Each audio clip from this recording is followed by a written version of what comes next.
All right, hello and welcome to this video on how to make bone broth rice. Now, bone broth rice is a Middle Eastern specialty, and I'm gonna show you how to do the Middle Eastern rice crust thing. If you've ever had Middle Eastern or Persian food before, you've gotten that crust of rice. I'm gonna show you exactly how to make it. It's gonna be amazing. And of course, the bone broth rice is gonna be good too. Now, the crust thing you can actually do without the bone broth, but of course the bone broth adds a great flair to it. You can make homemade bone broth like I have here. If you need help learning how to make bone broth, just comment down below with bone broth and I'll do a video on bone broth too.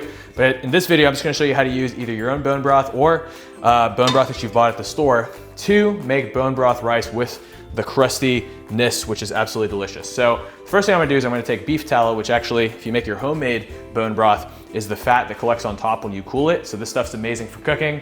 Again, enlightened cooking, we're not trying to use any LVE meats, if you know what that means, AKA stuff that's full of pesticides, processed in a farm where the animals are stressed out. No, we want organic, grass-fed, well-treated animals, not just for ethical purposes, but also because we're gonna be putting in better foods inside of our body that are gonna be better for our results, our energy, our state of being, and overall just taste better as well. So what I'm gonna do is I'm gonna take a knife, stick it into this beef tallow right here. It's very similar to butter. I'm just gonna put it at the bottom of the rice pot here. Now, always use a non-stick rice pot. If you use a sticky rice pot where the rice sticks to the bottom, the crustiness is just gonna stick to the bottom and you won't actually be able to enjoy the rice crust. I'm gonna put a little bit more. Now, obviously, if you're counting your macros, I'd recommend that you actually measure this. I mean, it's about a tablespoon, a little bit more, which is gonna be roughly 15 grams of fat.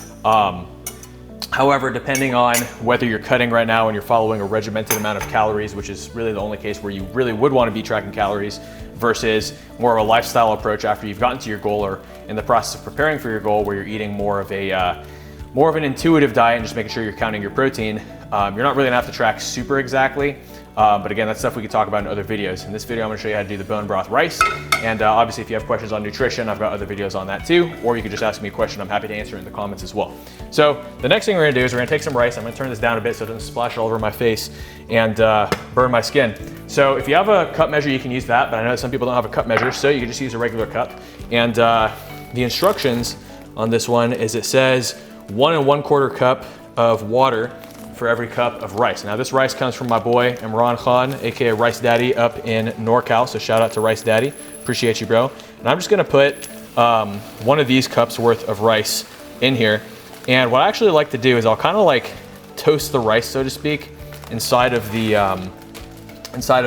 oil, and it kind of just gives the rice grains this almost distinguished flavor. Some people like to soak their rice before they make it. If you have time to do that, feel free, but it's not required to make really, really good rice. You can make perfectly good rice even without having to wash it beforehand. So next up, what we're gonna do is we're gonna kind of let that go at a high temperature for a little bit. And you can throw in some Himalayan pink salt while you're waiting for it to kind of heat up. But of course, the main thing we're gonna be adding is water. And before we even add water, actually, we're gonna be using bone broth itself. So, gonna let that do its thing. And as you can see, I've got my other food in the slow cooker here. It's gonna be ready in 30 minutes, which is why I'm doing the rice right now, so it's ready by the time the meat's ready. So, next thing we're gonna do is we're gonna actually measure out bone broth. We're gonna put 1 1/4 cup of bone broth as instructed. I might put a little bit more. And then if you don't have a lid for your rice, that's another reason why you might have to put a little bit more water because some of it's gonna evaporate. So if you're in a position where you're just getting into cooking just now and like you don't have all the equipment necessary, like you don't have a cup measure, you can use this. We have a cup measure, I'm just trying to show you what to do if you don't. And then same thing, if you don't have a lid, put a little bit extra water, like maybe, well, let's see how much I'm gonna put here. Again, cooking is something you develop an instinct for. So this is like about 2/3 of a cup as opposed to the 1/4 cup. So that little bit extra should be enough to where when it evaporates, it won't be a problem. You don't want to put too much water though, because then you can't actually get that nice crust at the top of the rice that we actually get when we cook it afterwards and really try to get that nice crust on the bottom on high, which you'll see in a second. But yeah, the only ingredients you really need are Himalayan pink salt, some nice rice, possibly from my boy, the Rice Daddy. Highly recommended, this stuff's amazing. Beef tallow, you can do this homemade or you can get it at the store. And yeah, guys, from there, what we're gonna do is let it come to a boil. Once it gets to a boil, we're gonna turn down the temperature a little bit and kind of just let it simmer for about 20 minutes until pretty much all the water's evaporated and soaked into the rice, where the rice is actually starting to look like rice. And then from there, we're gonna blast it on high again and make sure that we're getting that nice crusty at the bottom with all that nice oil that we just put in. So stay tuned. In the next scene, you're gonna see what this looks like in about 20 minutes. But again, go by feel.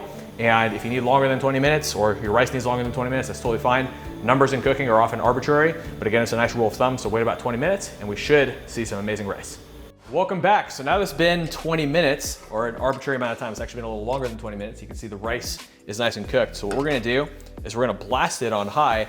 And the way that you're gonna know whether the rice is ready to build that crust is if you start to hear that sizzle as if you're frying something. That's the rice on the bottom of the pan frying. And you wanna keep it going. You don't wanna let it get to the point where it starts smoking because then obviously it's gonna start burning. But as you can hear from the sound right now, this rice is kind of crackling and it's getting that really nice, crusty Persian/Middle Eastern crust on the bottom with the bone broth rice, which is gonna taste absolutely amazing. So I'd recommend just doing this for however long it takes for it to almost start smoking. Already, like you're starting to see a tiny bit of smoke, a little bit of steam potentially. And once it gets to that point, we just turn it back down, let it relax for a minute, smell it. Once it starts to have that kind of caramelized smell, that's when we want to kind of just let it chill and then turn it off.